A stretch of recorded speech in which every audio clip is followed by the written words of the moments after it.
ये एपिसोड बात करेगा उन लेबर लॉज पे जिन्हें गवर्नमेंट ऑफ इंडिया ने अभी हाल ही में इंट्रोड्यूस किया है। Gratuity is something that is a social security measure, जैसे आपको पता ही है।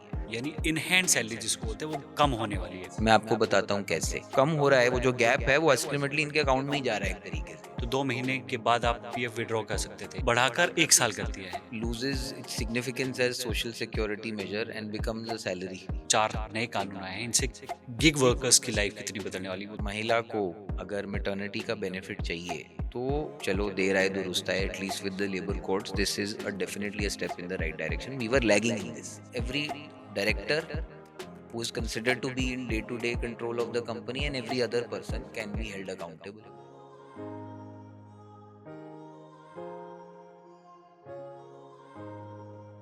हेलो एंड वेलकम, स्वागत है आपका एक्सप्रेस कैफे पॉडकास्ट के एक नए एपिसोड में। इस बार का एपिसोड एक ऐसे सब्जेक्ट पर है जो ज़्यादातर लोगों की लाइफ को इम्पैक्ट करने जा रहा है। और ये एपिसोड बात करेगा उन लेबर लॉज पे जिन्हें गवर्नमेंट ऑफ इंडिया ने अभी हाल ही में इंट्रोड्यूस किया है और नवंबर 2025 से इनको लागू कर दिया गया है। बहुत सारे चेंजेस हमारी लाइफ में होने वाले हैं क्योंकि ये हमारे नौकरी, हमारे जॉब, हमारे बिजनेस, हमारे हर तरीके से हमारी लाइफ को इम्पैक्ट करने जा रहे हैं। और चाहे आप प्राइवेट नौकरी करते हों, चाहे आप बिजनेस करते हों, चाहे आप एम्प्लॉयर हों या आप एम्प्लॉय हों, किसी ना किसी तरीके से ये नए कानून आपको प्रभावित करेंगे। इनसे क्या आपकी ज़िंदगी में क्या असर आएगा, आपकी लाइफ कैसे प्रभावित होगी, आपके फाइनेंसिस को ये कैसे बिगाड़ेगा या बनाएगा, इन सब पे क्लैरिटी के लिए, इन लॉज को समझने के लिए आज हम मौजूद हैं एक लीगल एक्सपर्ट से। नाम है अमीश टंडन। आप Delhi high court, supreme court और लेबर लॉज में प्रैक्टिस करते हैं लॉ। और इनकी एक किताब भी आ चुकी है, law of sexual harassment at work force. यानी ये इन्हीं लेबर लॉ और कंपनी लॉ से पे काम करते हैं, उनको लीगल हेल्प करते हैं। थैंक यू अमीश, इस पॉडकास्ट का हिस्सा बनने के लिए और एक्सप्रेस कैफ़े में आने के लिए। Thank you Praveen ji, thank you for having me on the show. सबसे पहले तो अभी जैसे 4-5 दिन हो चुके हैं इन लॉज को इंट्रोड्यूस हुए। 21 नवंबर को ये 4 लॉज आए। और अभी क्लैरिटी की बहुत ज़रूरत है। लोग पूछ रहे हैं कि आखिर उससे होगा क्या। जो प्राइवेट जॉब करने वाले हैं, जो गिग वर्कर्स हैं, यानी ओला उबर के लिए या डिलीवरी पार्टनर्स जो हैं उनके लिए काम कर रहे हैं, क्या हमारी आपकी ज़िंदगी में क्या फ़र्क आने वाला है इन लॉ से? सबसे पहले इसी से शुरुआत करते हैं। देखिए प्रवीण जी, सबसे पहले तो मैं आपको ये बताना चाहूँगा कि ये बिफोर वी गेट टू कि क्या इम्पैक्ट आने वाला है, I think it is important to try and understand कि ये हुआ क्यों है। ठीक है। लेबर लॉज तो शुरू से रहे हैं। बिल्कुल। ऐसा क्या, ऐसी क्या ज़रूरत पड़ी कि हमें एक कोड क्रिएट करना पड़े और लॉज को हमें इस तरह से कंसोलिडेट करना पड़े। तो इसका रियल रीज़न ये है प्रवीण जी कि हमारे जो लेबर लॉज हैं एक बड़े पुराने हो चुके थे, एंटीक्वेटेड लॉज थे। कुछ तो ब्रिटिश के ज़माने के भी थे। Employment compensation act, workman compensation act तो 1923, 1926। अमेंडमेंट ही नहीं हुआ था। कुछ कुछ अमेंडमेंट्स बीच में होते थे, but originally that as is the case for many of our laws आप देखेंगे, so these were old laws. These industrial disputes act होता था जो प्राइमरी इंडस्ट्रीज को रिलेट करता था, डिस्प्यूट्स रेजोल्यूट, वो 1947 का था।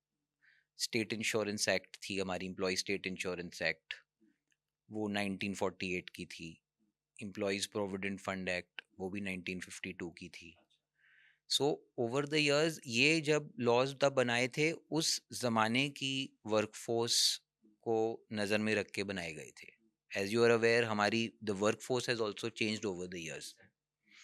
बाद में एडिशंस हुई कई सारी, जैसे मोस्ट इंपॉर्टेंट, जैसे सबसे प्रोमिनेंट मैं आपको बताऊं तो पेमेंट ऑफ ग्रेच्युटी एक्ट 1972 में इंट्रोड्यूस हुआ। कॉन्ट्रैक्ट लेबर लॉज वगैरह इंट्रोड्यूस हुए, वो भी सब 70s में इंट्रोड्यूस हुए, वो भी 72 के ही थे मेरे ख्याल से, 72 they were introduced. But in labour laws और का क्या होता है ना कि you have to now keep amending them as the evolution of the workforce also happens. आप उसको स्टैग्नेंट नहीं रख पाते। अमेंडमेंट्स हुई हैं but perhaps they were not enough. दूसरा एक बड़ा इम्पोर्टेंट इसमें जो इशू है कि हमारे इंडियन कॉन्स्टिट्यूशन, जो हमारा संविधान है, उसमें जो लेबर का जो सब्जेक्ट है it falls under the concurrent list. अच्छा।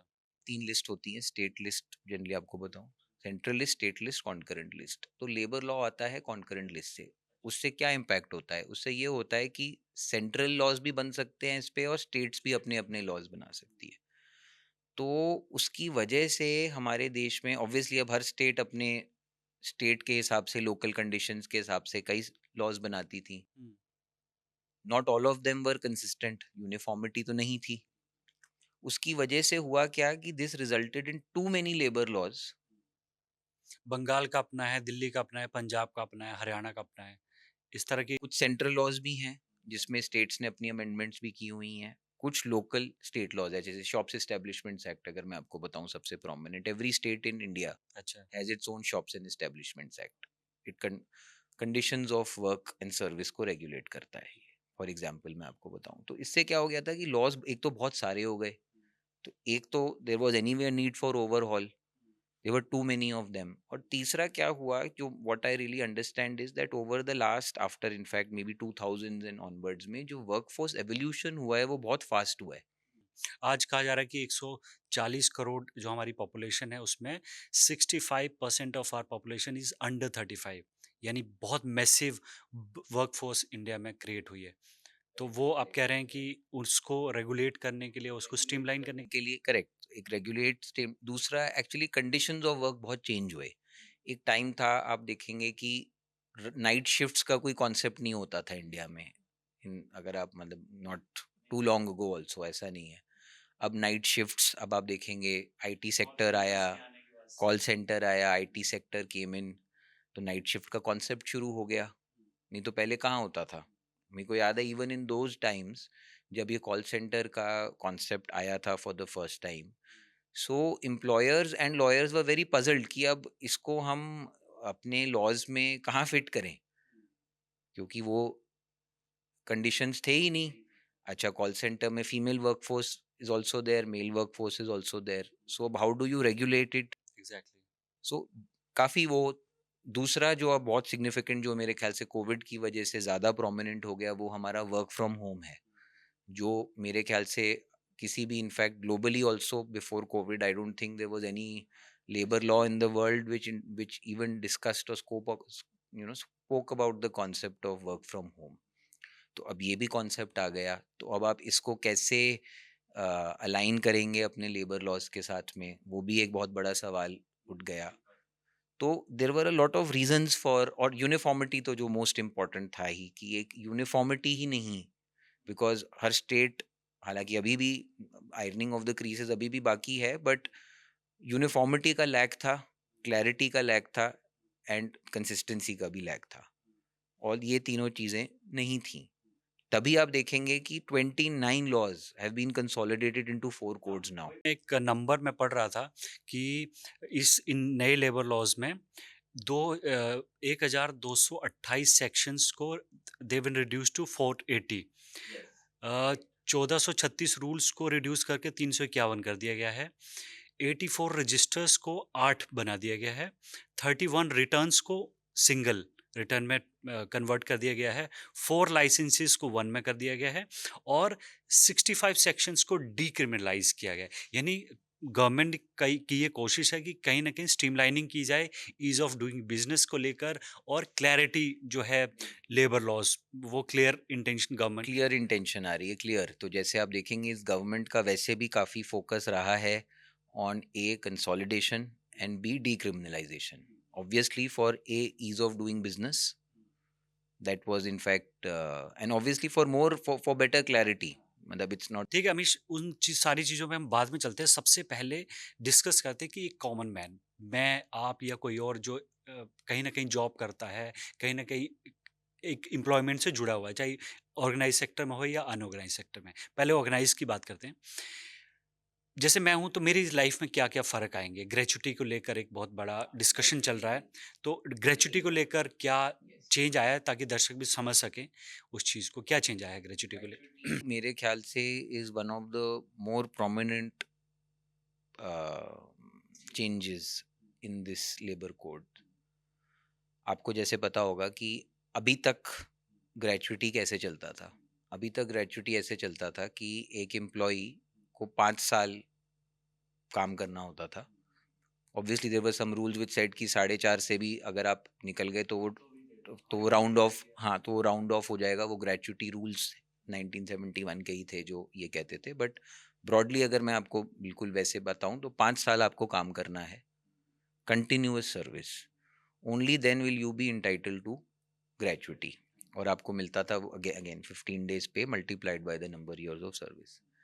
चैलेंज क्या आने लगा Praveen ji is that I think after at least in the last 15 to 20 years, maybe little earlier also, but इतना मैं जो मैं देख रहा हूँ 15 से 20 साल में, ये concept of fix term employment आने लग गया। Contractual, we call it contractual, some people call it fix term. In fact आप एजुकेशनल इंस्टीट्यूशंस में देखेंगे तो वो फिक्स टर्म ही होता है, तो वो year on year, semester on semester चलता है। So it may so happen कि कोई एम्प्लॉई है, वो 1 साल या 2 साल काम करे, उसके बाद 1 साल ना करे, या उसको इसकी उसका कॉन्ट्रैक्ट रिन्यू ना हो। उसके बाद पता चला 1 साल या 1.5 साल बाद फिर से उसको उसी का ऑर्गेनाइजेशन में फॉर 2 सेमेस्टर्स 3 सेमेस्टर्स उसको एक कॉन्ट्रैक्ट मिल गया या जॉब मिल गई। तो इससे हो क्या रहा था, वो काम तो एक एम्प्लॉय काम तो पूरे अपने life through out his life he is worked, but because of the staggered manner of working की वो जो गैप्स आ रहे थे, उसकी वजह से उनके कभी 5 years ऑफ कंटिन्यूस वर्क नहीं हो पाए। कॉन्सिक्वेंटली उनको कभी ग्रेचुइटी नहीं मिलता था, जो परमानेंट एम्प्लॉयज थे उन्हीं को मिलता था। Now what the labour code says is that अगर आपकी फिक्स टर्म एम्प्लॉयमेंट है, कॉन्ट्रैक्चुअल जैसे हम कहते हैं, तो even if you complete 1 year of service you will be entitled to gratuity. तो इससे एक बहुत ही important I would say amendment आता है, because gratuity is something that is a social security measure. जैसे आपको पता ही है कि it is a social security major, it has certain tax exemptions and benefits also associated with it. तो ये एक मेजर बहुत इन फिक्स टर्म कॉन्ट्रैक्ट्स के, मैं ये नहीं कह रहा कि फिक्स टर्म कॉन्ट्रैक्ट किसी ने क्रिएट किए गए करे थे कि इससे ना बेनिफिट हो, but that is Companies were getting benefited, yeah. Evolution of employment, evolution of workforce की वजह से ये हो रहा था। बट ये डिनाई, इनको ये ग्रेचुटी कंसिस्टेंटली डिनाई हो रहा था। That has now been, that is sought to be address. चलो अभी बहुत लोगों के लिए बड़ी एक साई ऑफ रिलीफ है एक तरह से, कि उनको अगर 1 साल 1.5 साल, कई लोग बहुत नौकरियां भी बदलते हैं, हर साल नई नौकरी करते हैं, तो उनके लिए भी एक रिलीफ है कि आप बदलते रहिए मगर आपका एक सेंस ऑफ सिक्योरिटी रहेगा। Fix term contracts, contractual employments, उस तरह की सारी सिचुएशंस में this should be very helpful. एक और दिमाग में चल रहा है जब से ये लॉज आए हैं, कि लोगों को लग रहा है, और ये हैवी फैक्ट, कि उनका टेक होम सैलरी जो है, यानी इन हैंड सैलरी जिसको बोलते हैं, वो कम होने वाली है। क्योंकि गवर्नमेंट ने ये मैंडेटरी कर दिया है कि आपका बेसिक पे जो है वो that will be 50% of your CTC, cost to company. ये इसमें लोग बहुत परेशान भी हैं, क्योंकि लोगों की अब जो है टेक होम सैलरी कम होने वाली है। थोड़ा सा उसको एक्सप्लेन कर जी। देखिए मैं आपको बताता हूँ सर, इसमें ना एक बड़ा दो बड़े कीवर्ड्स होते हैं, बेसिक पे और वेजेस। आपके जितने भी सोशल सिक्योरिटी मेजर्स हैं, आप प्रोविडेंट फंड ले लें, आप employees ESI, employee state insurance पढ़ लें, उसमें जो भी कंट्रीब्यूशन होती है, as you're aware, hmm. They are contribution based. इस सब में कंट्रीब्यूशन होती है keeping in mind the word wage और बेसिक पे। तो उसकी वजह से क्या हो रहा था, नॉर्मली अगर आप देखेंगे सीटीसी में, बिफोर मैं इससे आगे बढ़ूँ, मैं आपको बताऊं कि ये जो कम होने की बात है, एक्चुअली में अगर आप देखेंगे तो कम नहीं हो रही है, बेनिफिट इंक्रीज हो रहा है। मैं आपको बताता हूँ कैसे। तो जैसे मैंने आपको बताया, ये की टर्म है वेज। अब होता क्या है कि जब पीएफ कैलकुलेट होता था, उसमें एम्प्लॉयर्स क्या कर रहे थे, वो आपकी बेसिक पे लो रखते थे और आपकी अलाउंसेस बढ़ा देते थे। सीटीसी तो उतना ही हुआ, जैसे 100 रुपीज सीटीसी है, तो किसी ने बेसिक पे, एग्जाम्पल से अगर मैं आपको बताऊं कि 20 रुपए बेसिक, इतने 30-35% मैक्सिमम रहता था। करेक्ट, तो वो मैं आपको हाइपोथेटिकली जैसे 30 पकड़ लेते हैं, तो 30 रुपीज हुआ। एक एग्जांपल के साथ हम इसको कैलकुलेट करते हैं। 1,000 रुपए सीटीसी है, कॉस्ट टू कंपनी है, यानी मंथली सैलरी जो है 1,000 रुपए है। उसमें बेसिक पे मान लीजिए 300 रुपए पहले होती थी, ठीक है। अब इसी फिगर को लेके आप थोड़ा समझ। इससे अगर हम देखें तो आपके जितने भी सोशल सिक्योरिटी में कंट्रीब्यूशंस हैं, चाहे आपकी हैं चाहे उनकी है, जैसे पीएफ का आपको पता है there is one contribution from the employer, one contribution from the employee, ESI again contribution from the employer, इन्हीं दोनों को पकड़ के आपको लेट्स डिस्कस इट बिकॉज, तो ये आपके उस 300 रुपए पे, हाँ, उसका 12% करेक्ट, उसका परसेंटेज, तो अगर 300, अगर आप 12% लें तो 300 रुपए का 12% was the contribution that the employer was also doing, रफली 35-35 रुपए मान लो दोनों मिला 70 रुपए। हाँ। जितना भी पड़ गया, मतलब 12% लगा लीजिए 300 रुपए का। तो अब जो उन्होंने बेसिक पे जो बोला है, या आपका वेजेस जो आपके आपके 500 हो जाएंगे, उससे अब यही 12% 500 रुपए पे लगेगा। तो इससे फर्क ये पड़ेगा कि अब देखिए वो तो है ही, अब जैसी बेसिक पे पड़ेगा एम्प्लॉयर अलाउंसेस शायद कम कर दे, बट ये जो आपकी कंट्रीब्यूशन जो एम्प्लॉयर को करनी पड़ेगी, जो पहले 300 रुपए पे 12% दे रहा था, अब वो 500 रुपए पे 12% करेगा डिपॉजिट। तो इसका बेनिफिट आपको इमीडिएट नहीं है, शॉर्ट टर्म में जैसे आपने कहा कि किसी को लग रहा है कि हर महीने थोड़ी सी रिडक्शन हो गई, बट रेस्ट अश्योर्ड इंपॉर्टेंट चीज ये जानने की है प्रवीण जी, दैट इसमें कोई नुकसान नहीं है, that money is being deposited in the provident fund account. तो इवेंचुअली जब वो प्रोविडेंट फंड, एंड इसमें भी टैक्स बेनिफिट्स होते हैं, आपको पता है, it's a social security measure, तो अल्टीमेटली जब उस एम्प्लॉय को प्रोविडेंट फंड मिलेगा तो वो सब कॉम्पनसेट हो जाएगा एंड मोर, बिकॉज वो the same amount of money is actually going in his provident fund मैं एक चीज़ समझना चाह रहा हूँ जो मेरी कन्फ्यूजन भी है कि जैसे जितना एम्प्लॉय का कंट्रीब्यूशन है उतने एम्प्लॉयर को भी करना पड़ेगा। With a cap. हाँ, तो जैसे मान लीजिए 500 रुपए पे वो कर रहा है 12%, तो फिर और अभी सीटीसी ऐसे कैलकुलेट होता है कि वो सीटीसी आपका जो एम्प्लॉयर का कंट्रीब्यूशन वो भी सीटीसी में एडेड हो। हाँ, CTC is cost to company की टोटल, एक एम्प्लॉयर एक एम्प्लॉय पर इतना खर्चा करेगा। तो अब मैं ये पूछ रहा हूँ आपसे कि जब एम्प्लॉयर का वो बढ़ जाएगा क्योंकि बेसिक पे बढ़ गया, तो क्या वो सीटीसी के बाहर जाके करेगा? वो तो सीटीसी तो बढ़ा नहीं पाएगा। तो वो अदर अलाउंसेस कट डाउन करके अपने को कर सकता है, कर सकता है, सीटीसी देखिए सेम ही रहेगा, इम्पोर्टेंट ये अलाउंसेस रिड्यूस हो जाएंगी, बट अलाउंसेस रिड्यूस होने से कोई आपको फर्क इसलिए नहीं पड़ेगा एज एन एम्प्लॉय, क्योंकि आपका, क्योंकि वो जो आपका 300 का 500 हुआ है, उस पे extra provident fund will go to your account. So ultimately in the larger scheme of things it is actually beneficial. आपको कम क्यों फील होगा हर महीने आते हुए, क्योंकि एम्प्लॉयर ने तो अपने 1000 रुपए रखे हो तो 1000 ही रखेगा ना, वो तो उसको नहीं बढ़ाएगा, but since he has contributed more for you in the account, तो वो उतने आपको कम देगा पर मंथ। जैसे आपने बताया कि सीटीसी में एम्प्लॉयर अपना भी खर्चा डाल देता है, तो वो जब आपका खर्चा ज्यादा एक अकाउंट में कर रहा है तो आपके इन हैंड कम कर देगा, बट पैसे तो आप ही के अकाउंट में जा रहे हैं, that's the important thing to understand. तो मैं दर्शकों को ये कहना चाहूंगा कि अगर अमाउंट कम भी हो रहा है पर मंथ, इस पे निराश होने की कोई बात नहीं है, अल्टीमेटली वो जो कम हो रहा है, वो जो गैप है, वो अल्टीमेटली इनके अकाउंट में ही जा रहा है एक तरीके से। सो अल्टीमेट बेनिफिट एम्प्लॉय को होगा ही होगा, और इनफैक्ट बेटर बेनिफिट होगा। ठीक है। तो एक कंसर्न तो दूरी होगी। दूसरा एक अच्छी खबर जो मुझे थ्रू आउट दिस रिसर्च पता चली कि जैसे मान लीजिए पहले ये होता एक तो ये है कि before every 7th of every month आपको सैलरी ट्रांजैक्ट करनी पड़ेगी कि आपकी सैलरी 7 तारीख से पहले आ जाएगी। लोगों की पहले 10 तारीख को आती थी, 15 तारीख को आती थी, परेशान रहते थे लोग। तो ये फिक्स कर दिया गवर्नमेंट ने कि 7 तारीख से पहले आपको मंथली उसमें डालनी पड़ेगी सैलरी। इसके साथ अगर आप जॉब छोड़ते हैं इन केस ऑफ टर्मिनेशन और रेजिग्नेशन, आपको 2 दिन के अंदर उसको पैसे देने पड़ेंगे। ये बहुत बड़ी रिलीफ की बात मुझे लग रही है। आप इस चीज को कैसे देख रहे हैं?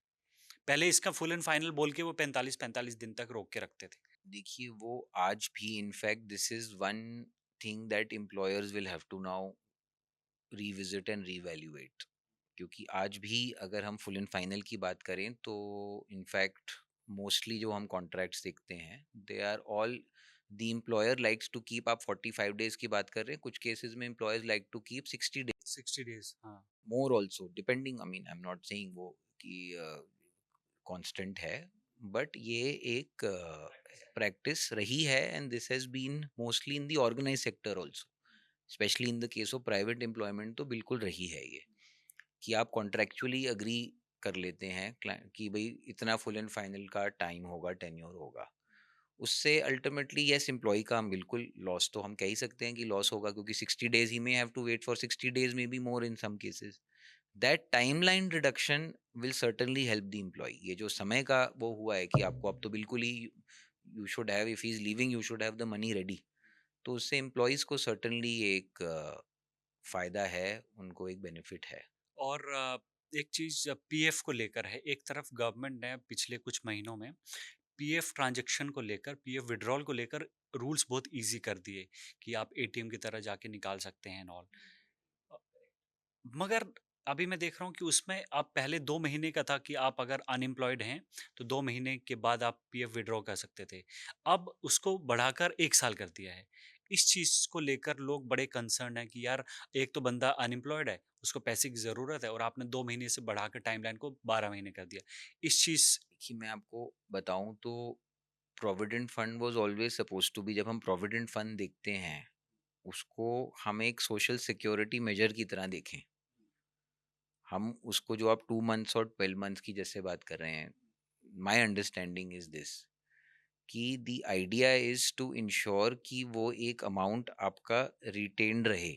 As you are aware PF में क्या रहता है ना, कि आप एक जॉब से दूसरी जॉब में मूव करेंगे तो आपका प्रोविडेंट फंड अकाउंट आपका ट्रांसफर होता है। सिंगल यूएएन नंबर रहता है। करेक्ट, तो वो इट इज वो अब सब इंटरकनेक्ट हो चुका है। एक टाइम होता था, मेरे को याद है बिल्कुल, मतलब in we had also started कि वो before this concept had been introduced, literally कई बार तो ऐसा ऐसा हो जाता था कि पता चलता था कि किसी ने हर बार वो बंदा क्लोज करता था अकाउंट, उसके बाद नया खोलता था। वो हुआ है बहुत सारे। बहुत केसेस हाँ ऐसा ही होता था, तो वो हर एम्प्लॉयमेंट के साथ न्यू पीएफ अकाउंट खुलता था। उससे प्रॉब्लम डिफिकल्टी क्या होती थी कि वो कभी कॉर्पस बिल्ड नहीं हो पाता था, because it was ultimately suppose to be a social security major.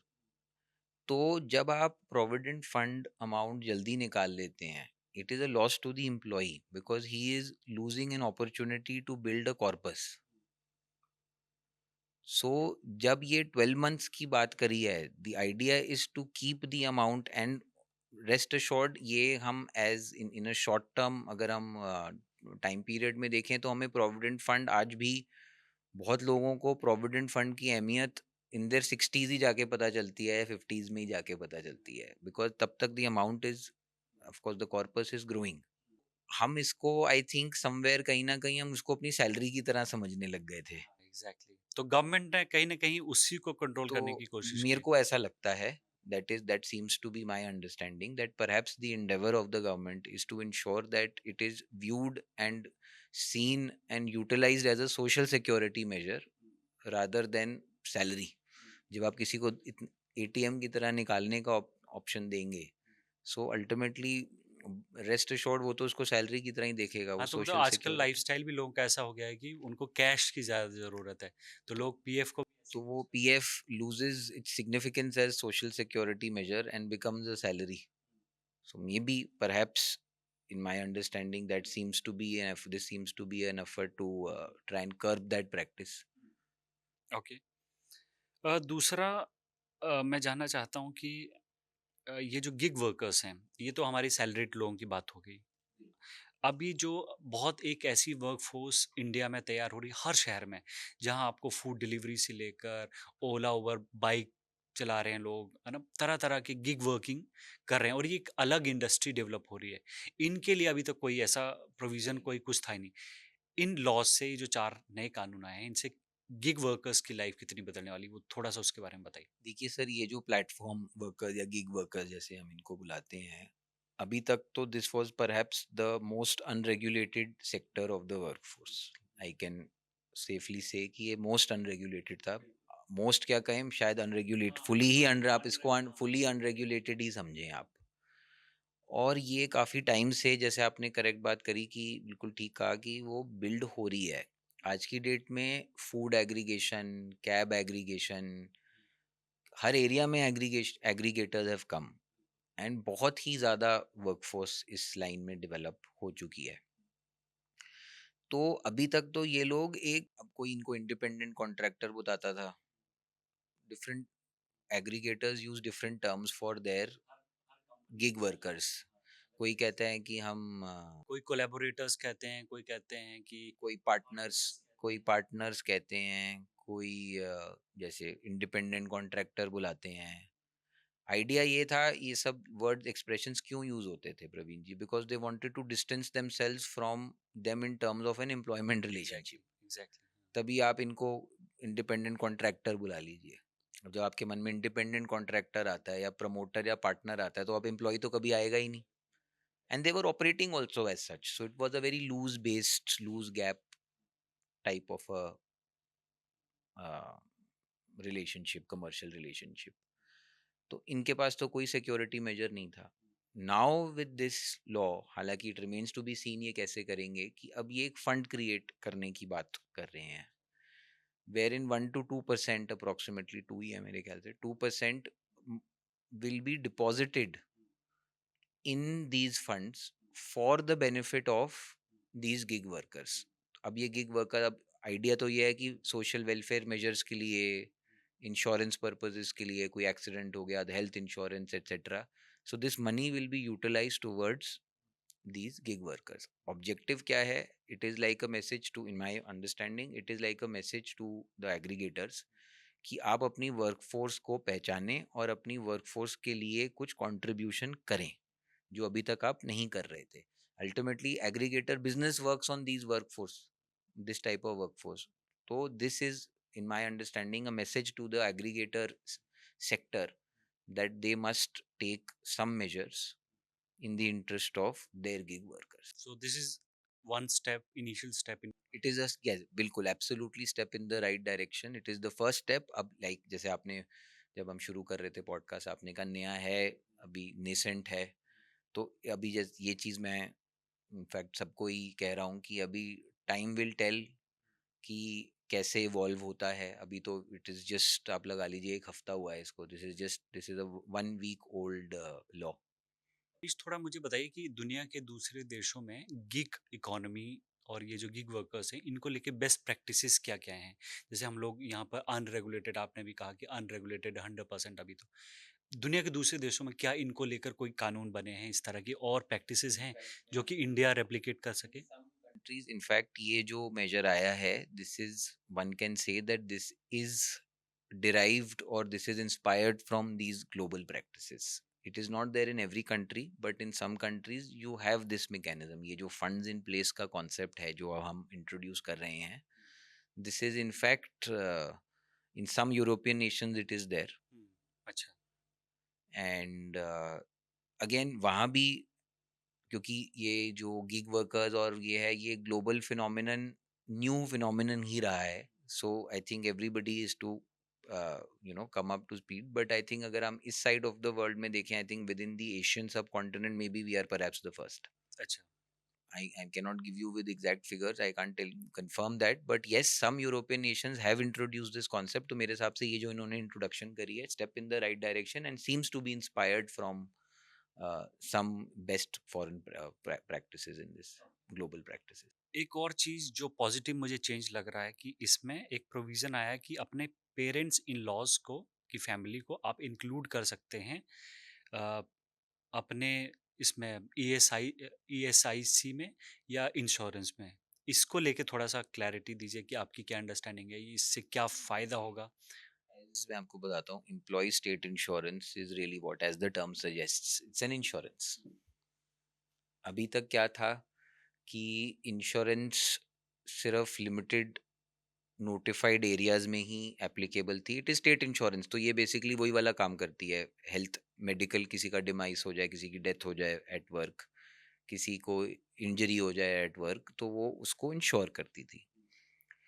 अभी तक the focus was only on the legal heirs of the employ, कानूनी तौर पे, तो जैसे उत्तराधिकारी। उत्तराधिकारी आपके, correct.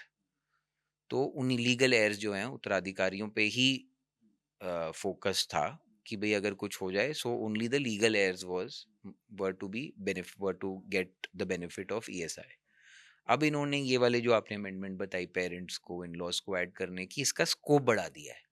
Because ultimately somewhere they realise that, like जैसे आपने बिल्कुल करेक्ट बात करी कि there is a younger work force, जैसे आपने बताया, God forbid any member of the workforce passes away untimely, या कोई इंजरी हो जाती है, हैंडीकैप हो जाता है, कुछ हो जाता है, सो इम्पैक्ट तो पूरी फैमिली को आता है.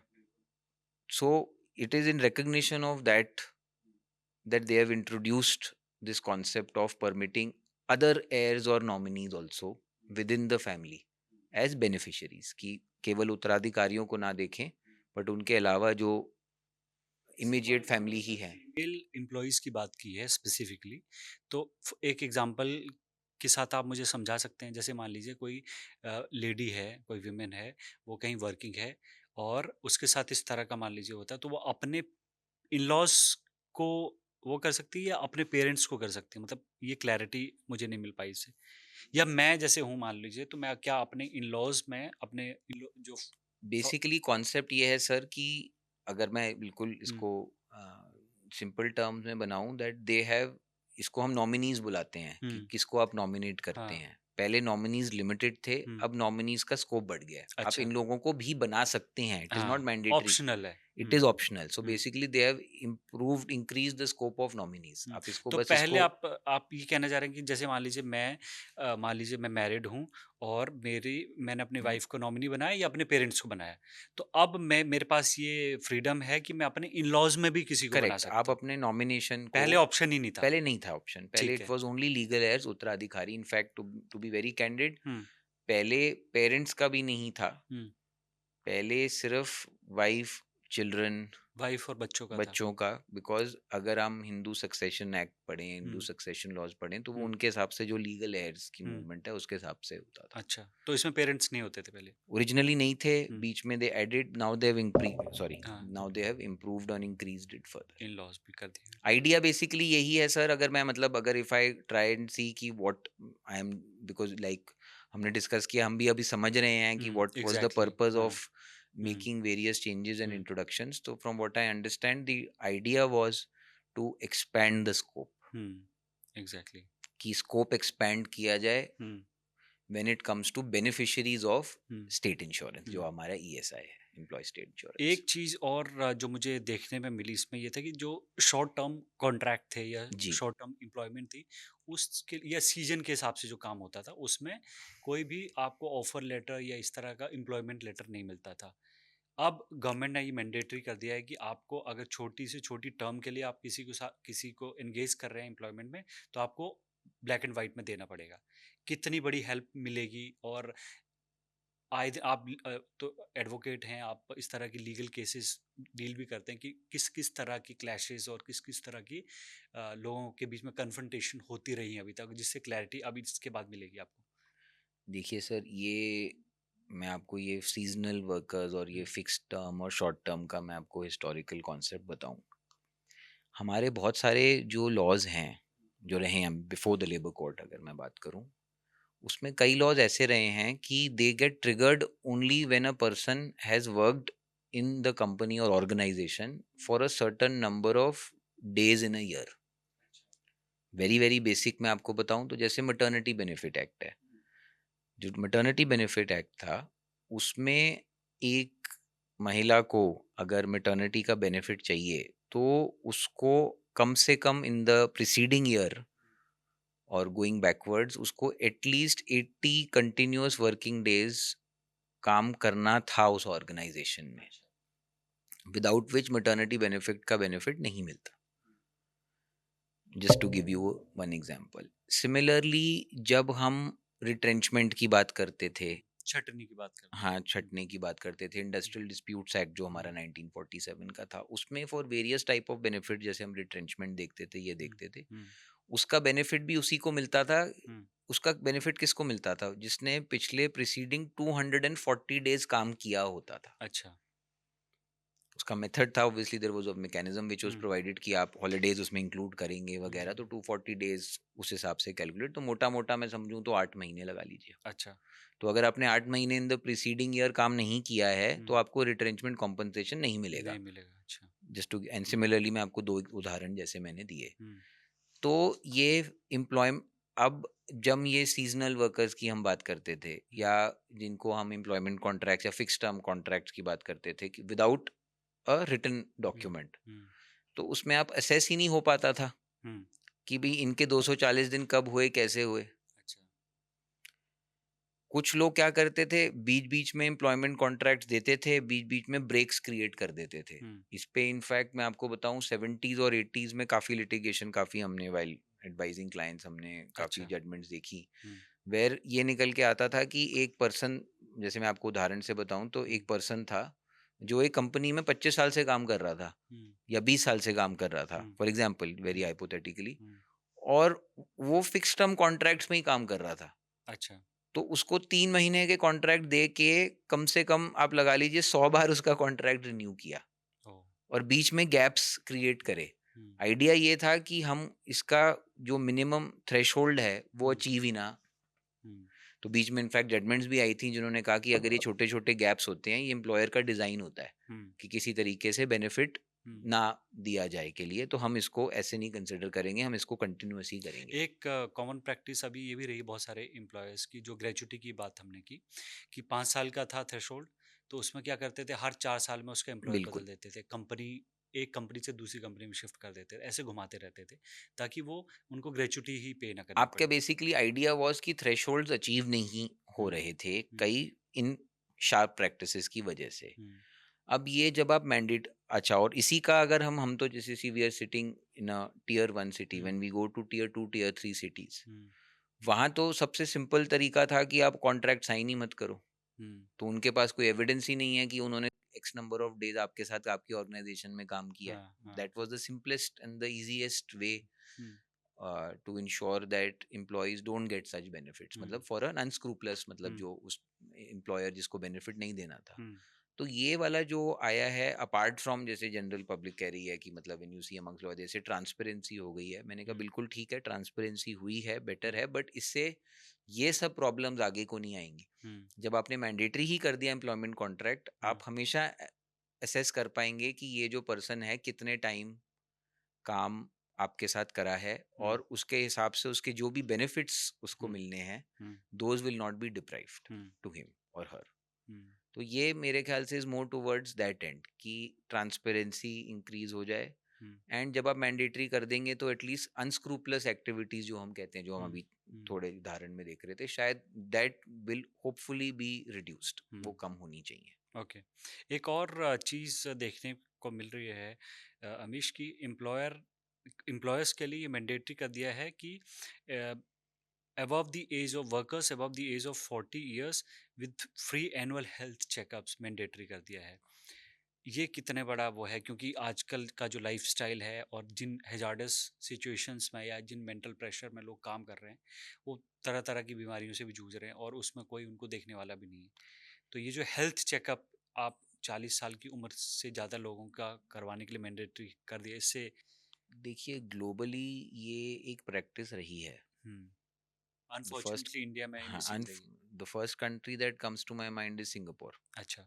And there are various others just um, because तो इनका सोशल सिक्योरिटी मेजर्स का एक element, important element health checkups होता था, हुँ, आज भी है, हुँ, ऐसा नहीं है, और हुँ, भी हैं कई देश। तो हुँ, दिस वाज आई थिंक एक ज़रूरत थी जो बहुत पहले से, मेरे हिसाब से पहले ही हो हुँ, जानी चाहिए थी। हुँ, बट चलो, देर आए दुरुस्त आए, um, at least with the labour codes this um, is a definitely a step in the right direction. We were lagging in this um, um, more than, तो बेनिफिट तो, से पहले तो मैं ये कहूँगा कि ये तो बहुत पहले ही हो जाना चाहिए था, हुँ, बट ठीक है, um, at least full marks to the government to introduce it now. हुँ। ये तो हमने बात कर ली। अब देखते हैं, अगर ग्लोबल पर्सपेक्टिव से देखें, तो जो कंपनीज़, जो ऑर्गेनाइजेशंस इंडिया में आना चाह रही हैं, कुछ एस्टेब्लिश करना चाह रही हैं, इन्वेस्ट करना चाह रही हैं, उनके हिसाब से इसमें कौन-कौन से चेंजेज़ हैं जो उनको अब सूट करेंगे और वो ज़्यादा विलिंग होंगे कि इंडिया में जाकर हम लोग कुछ एस्टेब्लिश करें, वहाँ की वर्कफ़ोर्स को यूज़ करें और यहाँ पर भी जो लोगों की एम्प्लॉयबिलिटी है, वो बढ़े। तो वो उनके पर्सपेक्टिव से थोड़ा-सा बताइए कि आप इस चीज़ को कैसे देख रहे हैं? क्योंकि आपका पूरा आपकी एक एक्सपर्टीज़ भी है कि आप ग्लोबल कंपनियों को, जो इंटरनेशनल कंपनी, उनको आप लीगल एडवाइस भी करती हैं कि how to invest and how to uh, employ people. तो थोड़ा-सा उसके बारे में मुझे बताइए। इसके आई थिंक फ्रॉम, अगर आपका from a business standpoint, तो I think there are going to be multiple benefits. हुँ, ए, तो जो इन्होंने कंसोलिडेशन जो करी है, hmm what you see is कि इन्होंने clarity improve, transparency and clarity hmm introduce की है. That hmm is something that has always bothered hmm business owners, हम्म चाहे हम डोमेस्टिक लें हम्म चाहे हम international hmm foreign business owners की बात करें. कि आप देख ही लीजिए कि 29 एक्ट्स हम्म कंसोलिडेट हुई हैं, हम्म, कि कितना स्कैटर्ड था हमारा लॉ. बिल्कुल. कि एक बिजनेस ओनर को क्या चाहिए कि आप मुझे बताइए कि ये 4 कानून हैं, ये मुझे फॉलो करने हैं, कंप्लाई करने हैं और सब ठीक रहेगा. हम्म अब एक बिजनेस ओनर को यही कॉन्फिडेंस नहीं आप दे पा रहे हो कि उसको ये लग रहा है कि मैं अब यहाँ बैठा हूँ, मेरे को किसी ने बताया है 15 लॉ हैं, पता चलेगा जब मैंने काम शुरू किया 16वां लॉ भी पता चला कि ये भी था जी, हम्म ये भी करना था. हम्म 17th पता चला, 18th पता चला, तो मैं तब क्या करूँगा? हम्म मेरे लिए तो पूरी बैड डिसीजन ना हो जाए बिजनेस डिसीजन. हम्म तो जो इन्होंने कंसोलिडेशन करी है, इन्होंने यहाँ पे बहुत ही एक इम्पोर्टेंट जो क्लैरिटी इंट्रोड्यूस करने की कोशिश करी है. Hmm that is something that is going to be very good. हम्म दूसरा जो मैं आपको कहूँ, जो मेरे हिसाब से फायदा होने वाला है, they have introduced a sense of uniformity. हम्म अभी तक आप देखेंगे, जैसे मैं आपको बहुत बेसिक, हालांकि उसमें अब एक शॉप से स्टेप मतलब फाइनल नुआंसेस में हम्म जाएंगे तो हैं उसमें कुछ इश्यूज, बट मैं आपको ब्रॉडली बताऊं तो जैसे इन्होंने अब कंडीशंस ऑफ वर्किंग में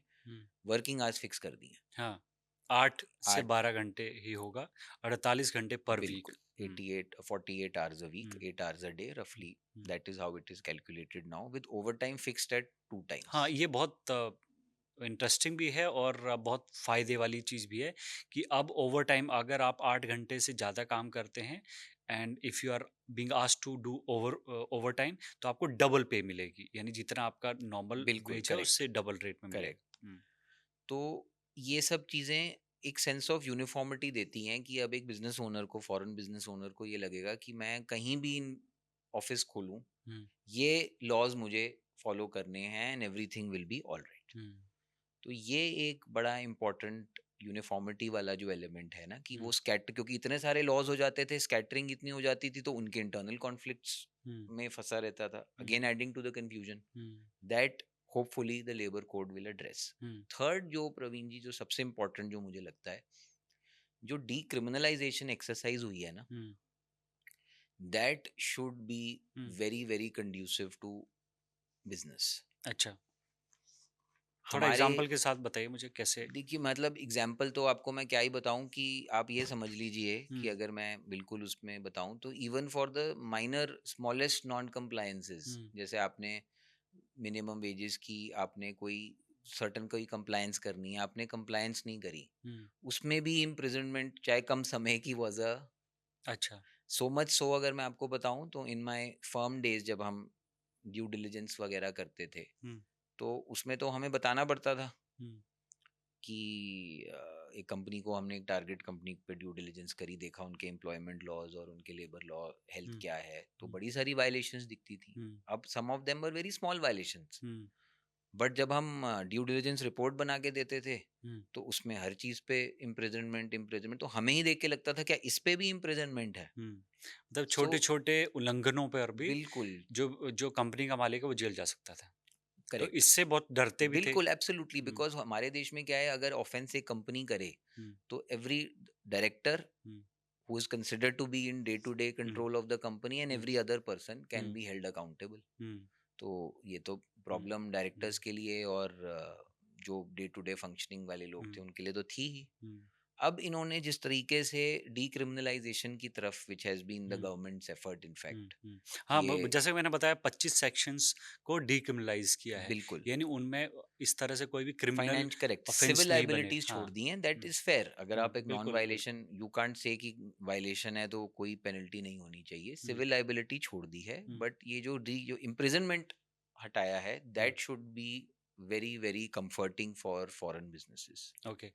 तो बिजनेस जो इन्वेस्ट करना चाह रहे हैं, इंडिया में आना चाह रहे हैं, उनमें भी कॉन्फिडेंस बढ़ेगा क्योंकि बिल्कुल. क्लैरिटी आई है और ईज़ ऑफ डूइंग बिजनेस जो हमारी गवर्नमेंट का भी एक रजिस्ट्रेशन एजेंडा लॉज. रहा है ना, करेक्ट. उनका एक मोटिव रहा है कि ईज़ ऑफ डूइंग बिजनेस हो, उसकी तरफ भी हम लोग बढ़ रहे हैं. और इसका आंसर आपके बिल्कुल, जब हमने शुरू करी थी पॉडकास्ट, जब आपने बताया कि इतने रजिस्टर्स इतने हो गए हैं, हुँ, इतने रिटर्न्स इतने हो गए हैं, um, so the idea is to have a unified registration and compliance mechanism. अगर आप देखें हम्म, कि ये सोच रहे हैं कि एक ही पेज पे सारी कंप्लायंस हो जाए, हम्म, एक ही रजिस्ट्रेशन से हम्म, आपका मल्टीपल लॉज के साथ कंप्लायंस हो हम्म, जाए। That should also be very helpful for foreign businesses, foreign क्या डोमेस्टिक ऑल्सो, हम्म, मतलब this is a common thing. हम्म। तो कहीं ना कहीं आपको लग रहा है जो डोनाल्ड ट्रंप अभी कर रहे हैं यूएस में, जितना टफ बना रहे हैं वो टैरिफ्स को के चलते, तो इंडिया की मतलब इंडिया के लिए ये मजबूरी भी है कि जल्दी से जल्दी अपने अपने प्रोसेसेस को स्मूथ करिए, ईज करिए, ताकि हम लोग अपने ही वो जो आत्मनिर्भर भारत बनने की का एक गवर्नमेंट का पूरा वो आत्मनिर्भर, है, उसकी तरफ बढ़ने का भी एक कोशिश देखिए है। 100%, हुँ, देखिए the moment you want to push domestic, you want to boost domestic production और हुँ, डोमेस्टिक डेवलपमेंट, जो हुँ, आत्मनिर्भर भारत, विकसित भारत, हुँ, तो ये मेजर्स तो बहुत ज़रूरी हैं ही। हुँ, हुँ, क्योंकि जब तक हम, अगर हम मेक इन इंडिया प्रमोट करना चाहते हैं, हुँ, तो हमें ये तो करना ही पड़ेगा। हुँ, अब जैसे मेक इन इंडिया कितनी तरीकों से आपको जैसे पता है कि हुँ, प्रमोट हो रहा है, हुँ, जैसे आप देखेंगे कि कितने परफॉर्मेंस लिंक्ड इंसेंटिव स्कीम्स चल हुँ, रही हैं, हर कितनी मिनिस्ट्रीज में चल रही हैं। हुँ, बिल्कुल। इलेक्ट्रिक व्हीकल्स हों, चाहे चाहे सेमीकंडक्टर्स हुँ, हुँ, हों, बिल्कुल। चाहे कितने, मतलब इट इज,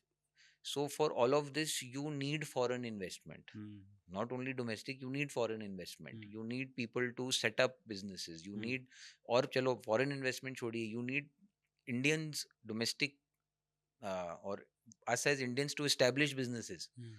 तो जब तक हम अपने लिए ही ये नहीं करेंगे तो फिर मेक इन इंडिया कैसे ही होगा। और साथ ही साथ इस चीज़ को आप कैसे देख रहे हैं कि इंडिया में एक टाइम पर स्टार्टअप्स का पूरा बूम आया, मगर एक रिपोर्ट कहती है कि बहुत सारे स्टार्टअप्स जो हैं वो सर्वाइव ही नहीं कर पाए, क्योंकि इस तरह के जो सिंगल विंडो सिस्टम है नहीं, बहुत सारे इंस्पेक्टर राज है, बहुत सारे कंप्लाइंसेस से गुजरना पड़ता है, तो उनके लिए भी कहीं ना कहीं ये हंड्रेड ईजी परसेंट होगा। 100% इस लेबर कोड इज अ, जैसे मैंने आपको कहा कि ऑब्जेक्टिव ही यही था कि क्लैरिटी, कंसिस्टेंसी, यूनिफॉर्मिटी की, हम्म, ये एफर्ट ही मेरे हिसाब से हम्म, गवर्नमेंट का यही है कि हम्म, सब कुछ को सिंगल विंडो हम्म, क्लियरेंस, हम्म, सब कुछ को सिंगल विंडो हम्म, रजिस्ट्रेशन हम्म, तक लाया जाए। हम्म, काफ़ी तो एफर्ट्स इसमें ऑलरेडी हम्म, हो गए हैं। हम्म, चाहे आप रिटर्न्स देखें, चाहे हम्म, रजिस्टर्स देखें, चाहे कंप्लायंस देखें, तो बिल्कुल। Yes, this in my understanding, hmm, once implemented properly, of hmm, course, will aid every employer and employee in the country. It is exactly. a very well thought out legislation. It is a step in the right direction also. और एक चीज़ आखिरी सवाल है मेरा कि अभी labour codes जो हैं इंडिया में, उनकी क्या हालत है? Are they overburdened? क्योंकि अभी तक इतनी सारी वो हैं, तो क्लैशेस, कॉन्फ्लिक्ट्स भी बहुत सारे हैं। एज़ अ लॉयर मुझे बताइए कि अभी लेबर कोड्स का क्या हाल है इंडिया में? किस-किस तरह की छोटी-छोटी चीज़ों पे लोगों को लेबर कोड जाना पड़ता है? तो और इससे इन कोड्स के आने के बाद क्या प्रेशर कम होगा कोड्स पे भी? देखिए, इंडिया में ये लिटिगेशन पेंडेंसी की प्रॉब्लम तो, हुँ, मैं अब लेबर लॉ कहें या not only labour law, her area में है। हुँ, हुँ, इसकी प्रॉब्लम आप देखेंगे तो कई आप आर्टिकल्स में देखेंगे, हुँ, इनफैक्ट जजेस ही ये हुँ, बात कर चुके हैं कि हुँ, भाई, for every um, set of, मतलब for a very large group of person there is one जज। हुँ, तो automatically pendency has um, to increase, um, no matter how much they work. तो लिटिगेशन पेंडेंसी प्रॉब्लम वैसे भी है, हुँ, और labour codes are no exception. अब जहाँ तक कि ये आपका सवाल है कि क्या इससे कोई इम्प्रूवमेंट होगी, हुँ, वो तो टाइम विल हैव टू, इन्होंने एफर्ट, अगर आप देखेंगे स्पेशलाइज्ड ट्राइब्यूनल्स की क्रिएशन हुँ, का प्रोविजंस हैं लेबर कोड में। हुँ, 2 मेंबर ट्राइब्यूनल्स होंगे, हुँ, एक जुडिशियल मेंबर होगा, एक somebody with a technical background होगा। How um, much will they succeed is something that will have to be seen with time. हुँ, कोशिश ज़रूर है स्पेशलाइज्ड ट्राइब्यूनल्स क्रिएट करने की, शॉर्टन करने की टाइम लिटिगेशन की।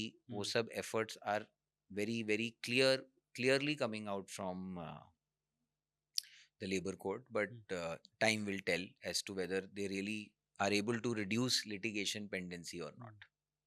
थैंक यू अमीश, इस पॉडकास्ट को करने के लिए, यहाँ तक आने के लिए। और आप भी बताएं दर्शकों से भी है कि आपको ये पूरी बातचीत कैसे लगी। आपका कोई सुझाव हो, कोई कमेंट हो तो कमेंट बॉक्स में ज़रूर बताएं। आपकी कोई प्रतिक्रिया हो तो इस इन पूरे लॉज पर आप इसको कैसे देखते हैं, आपकी लाइफ में क्या चेंज आने वाला है, ये हमने डिस्कस किया ही। कोई बात छूट गई हो तो कमेंट बॉक्स में ज़रूर बताएं, अगली वीडियो में हम उसको कवर करने की कोशिश करेंगे। इस पॉडकास्ट को ज़्यादा से ज़्यादा लोगों तक पहुँचाएँ, ताकि लोगों में इन लॉज़ को लेकर, इन कानूनों को लेकर, इन बदलावों को लेकर ज़्यादा से ज़्यादा क्लैरिटी आ पाए। और जो लोग सोच रहे थे कि मेरी सैलरी कितनी कम होगी, कितनी बढ़ेगी और पीएफ का कंट्रीब्यूशन कितना बढ़ेगा, उसमें भी हमने क्लैरिटी देने की कोशिश की है। शुक्रिया, thanks for watching this podcast.